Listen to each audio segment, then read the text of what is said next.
How do you think about what economic arrangements are appropriate to match the realities of the financial circumstances of those businesses?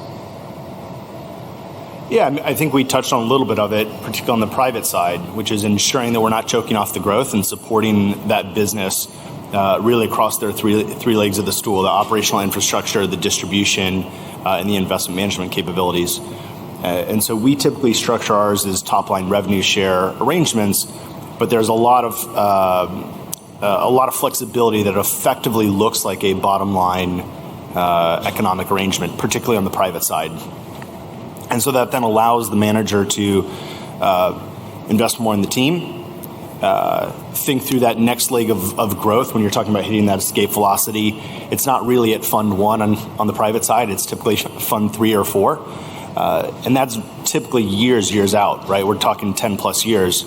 So in those first few, the first few vintages, thinking through what are the economics that actually matter, how do those carry points get allocated, but then ultimately, we're helping to institutionalize the business day one, but they need to set up those other 2 legs of the stool themselves. And distribution is not cheap.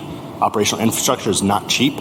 And so ensuring that they have a roadmap and a plan to get there, and that our economics are structured in a way that allows them to meet that growth.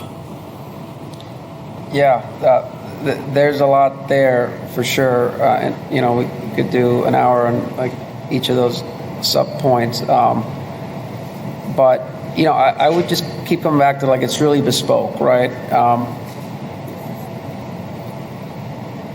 What is the dynamic? Is this the guy that was second at Apollo, or is this a more entrepreneurial, earlier stage junior person? To Chris's points, how are you going to help them besides money? We have like a robust operational due diligence team. We can kind of help them figure out best practices. Hey, this is how you should set that up. Here's some good service providers, right? Distribution. Some people are better at that than others, right? Ultimately, you're making a bet on the investment professionals' investment acumen, but also their ability to fundraise, to run a business. You're taking sort of personality risk. This is an emotional endeavor for them. They're founders now, they're entrepreneurs. It's a different level of engagement than just investing in a fund that's pre-existing or doing a co-investment. This is a real marriage. So you need to kind of go into it thinking about what all of that means to everyone involved, right?